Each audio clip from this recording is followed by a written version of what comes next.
एक फीमेल जो 40 इयर्स के बाद प्रेग्नेंट होती है, उसके बच्चे के अंदर क्या-क्या प्रॉब्लम्स हो सकती हैं। पेशेंट जब 40 इयर्स के बाद प्रेग्नेंट होती है, तो उसके अंदर जो ज़्यादातर प्रॉब्लम्स होती हैं, वो बेसिकली जेनेटिक प्रॉब्लम्स आती हैं एग्स की तरफ से।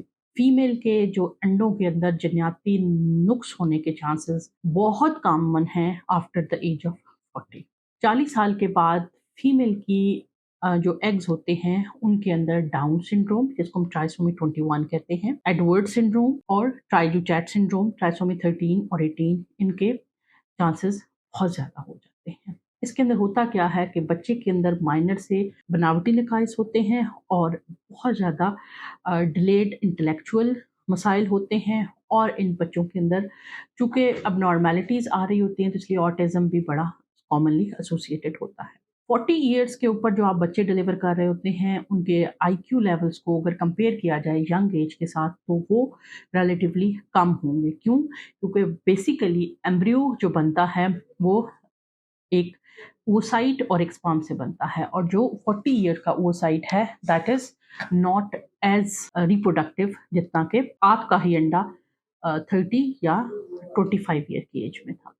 अच्छा, अब ये जो सारे मसाइल हो सकते हैं, जेनेटिक मसाइल, उसकी ही वजह से अक्सर देखा गया है कि इनके बच्चे मिसकैरी कर जाते हैं कि बॉडी ही उनको रिजेक्ट कर देती है। कई दफ़ा बॉडी ये जेनेटिक एब्नॉर्मैलिटीज़ डिटेक्ट नहीं कर पाती और ये जो है वो एम्ब्रियो आगे चलता रहता है और फीटस में डेवलप हो जाता है।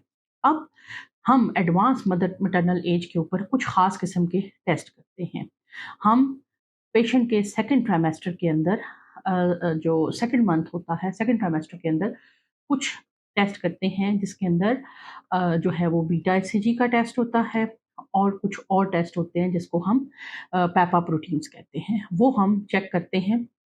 अगर उसके अंदर रिपोर्ट बिल्कुल ठीक आती है तो हम आगे मज़ीद कोई टेस्टिंग नहीं करते।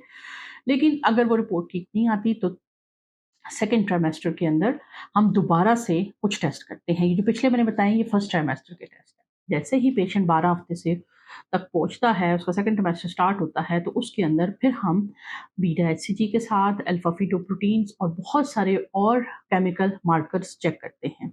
अब वो जो केमिकल मार्कर्स होते हैं, वो हमें बताते हैं कि बच्चे के अंदर जेनेटिक एब्नॉर्मैलिटीज़ के चांसेस कितने हैं। इसको हम कंबाइन कर लेते हैं एक अल्ट्रासाउंड जिसको एंटी स्कैन कहते हैं। अगर ये इस स्टेज के ऊपर पिछले वायरल मार्कर्स परेशान कुन थे, लेकिन ये जो सेकंड ट्राइमेस्टर वाले वायरल मार्कर्स हैं ये नॉर्मल आ जाए तो हम पेशेंट को रीअश्योर कर देते हैं। ये जो आपके मार्कर्स हैं एब्नॉर्मैलिटीज़ के, ये अगर ज़्यादा आ जाएँ तो हम पेशेंट को ये कहते हैं कि आपके बच्चे के अंदर एब्नॉर्मैलिटी का रिस्क काफ़ी ज़्यादा है। अब हमें निप टेस्ट करना पड़ेगा।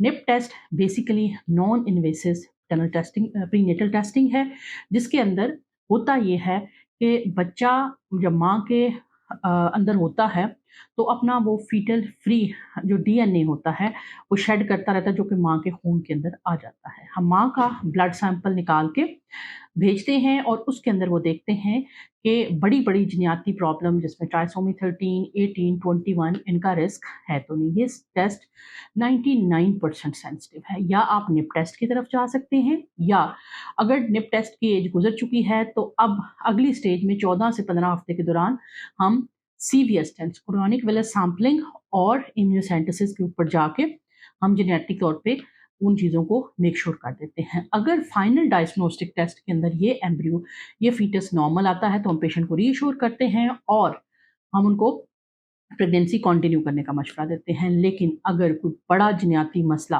पेशेंट के अंदर हमें मिलता है, तो हम पेशेंट के साथ एक काउंसलिंग का सेशन करते हैं, जिसमें हम पेशेंट के इस मसले की वजह से बच्चे के साथ अगले यूट्राइन लाइफ में, डिलीवर होने के फ़ौरन बाद या फिर अगले आने वाले 5 से 6 साल एडोलेसेंस और इवन एडल्टहुड में क्या-क्या प्रॉब्लम्स होने वाले हैं, ये हम पेरेंट्स को गाइड करते हैं।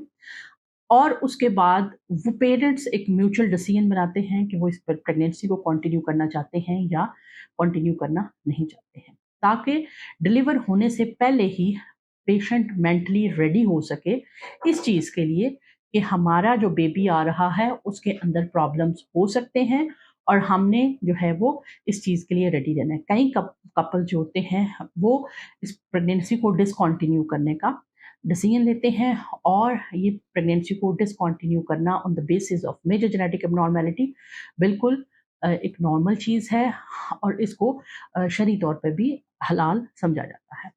लिहाजा अगर आप भी 40 इयर्स के बाद प्रेग्नेंट हो रही हैं, तो आप कुछ नहीं तो एक NIPT non invasive prenatal testing ज़रूर करवाएँ। ये एक वाहिद टेस्ट है जो आप पेशेंट का करके तो उसको मेक श्योर कर सकते हैं। ये नहीं करवा सकते तो एंटी स्कैन ज़रूर करवाएँ। नक्कल थिकनेस अगर नॉर्मल है तो एब्नॉर्मैलिटी के चांसेस काफ़ी हद तक कम हो जाते हैं। अगर अफ़ोर्ड कर सकते हैं तो NIPT टेस्ट ज़रूर करवाएँ। ये 99 पॉइंट इफेक्टिव होता है, सेंसिटिव है, स्पेसिफिक है, और आपके बच्चे के अंदर मेजर जेनेटिक एब्नॉर्मैलिटीज़ को रूल आउट कर सकता है। इसके अलावा एडवांस मैटरनल एज के अंदर शुगर, ब्लड प्रेशर, प्री कैम्पिया की वजह से बच्चे की ग्रोथ रुकने के चांसेस हो सकते हैं। आपके ब्लड को थिन रखने के लिए डॉक्टर एस्पिरिन का यूज़ कर सकते हैं। आपका शुगर के लेवल बार-बार मॉनिटर किए जाएँगे, और अगर आपको शुगर है तो उनको कंट्रोल किया जाएगा।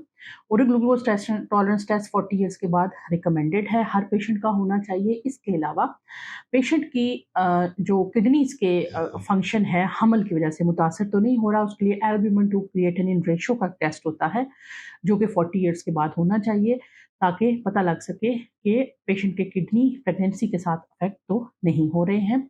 इसके अलावा इन पेशेंट के अंदर देखा ये गया कि सिज़ेरियन डिलीवरी का चांस बहुत ज़्यादा होता है, नॉर्मल डिलीवरी का चांस काफ़ी कम होता है। इसके बाद पेशेंट के delivery pre term delivery, low birth weight, बच्चे का वज़न, ये सारी कॉम्प्लिकेशन बच्चे को हो सकती हैं।